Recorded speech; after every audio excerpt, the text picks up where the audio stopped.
开席吧。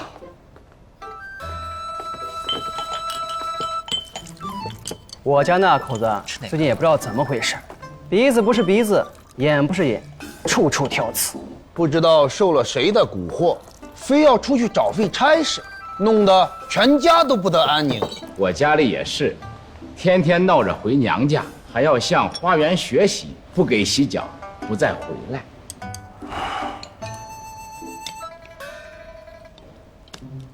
来，舒儿，你我父子二人许久没有一起喝酒了，今天一定不醉不归。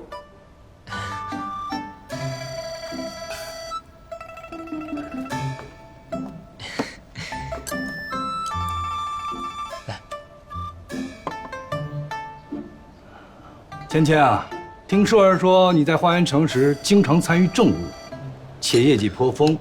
那不如你来说说，刚刚你这几位叔伯的矛盾该如何调解啊？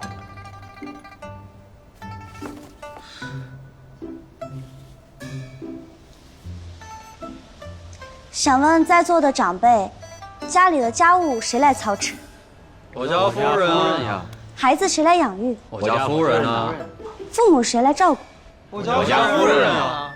那你们有没有想过，你们家的夫人就像是伺候你们的丫鬟，照顾孩子的乳母，服侍父母的仆人，看似一个人在家里享清闲，实则上是一个人做了3个人的活。那在座的各位叔伯，有没有对自己家夫人说过一句“谢谢，辛苦了”？没有你，我可怎么办？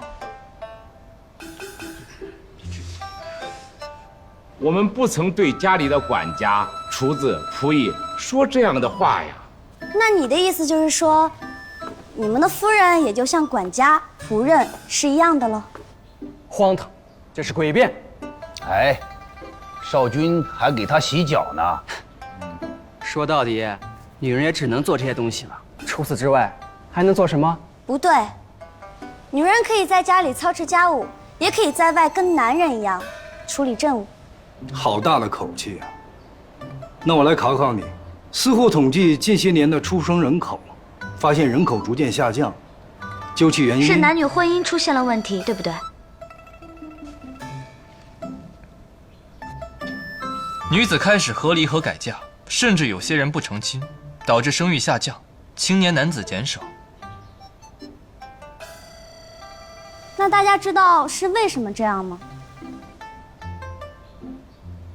玄虎城男子自以为是，不问对方喜好就擅作主张，说白了就是大男子主义，做什么说什么都得听他的。这样的男子谁会喜欢？依我看，就是你们这群女人在搞事情。我们玄武男子相貌堂堂，谁不喜欢？以后凡超过16岁未到婚嫁的，都要交罚金。罚金？单身税？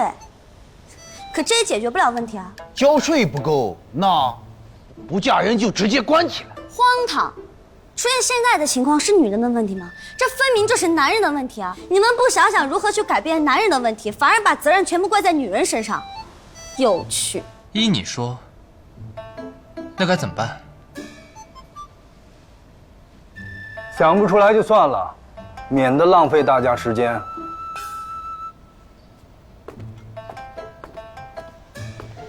开放玄虎城与花园城通婚。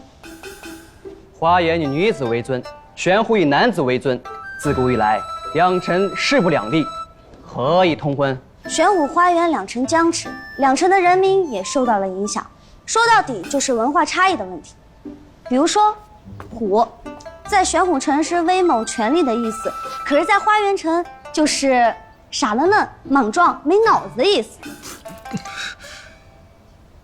你刚刚说什么？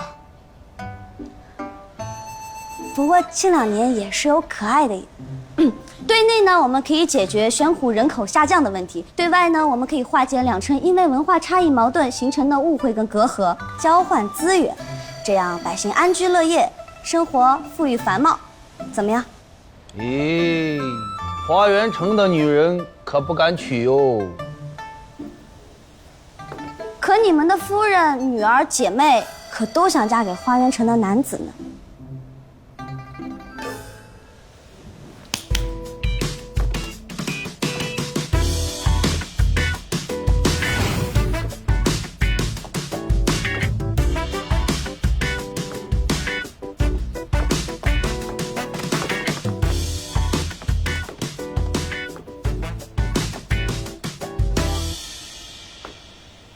甜言蜜语型的，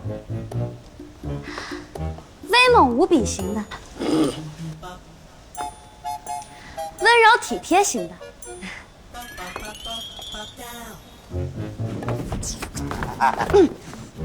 胸大无脑型的，各式品种，只应有尽有。姐妹们，想嫁吗？常言道，聘祭司臣，家必亡。妇人们还是推居内室为好。今日到此为止吧。父亲，我觉得小千所说的不无道理。你还敢开口？我让你带矿回来，你带什么回来？它是矿吗？它能烧吗？烧不了。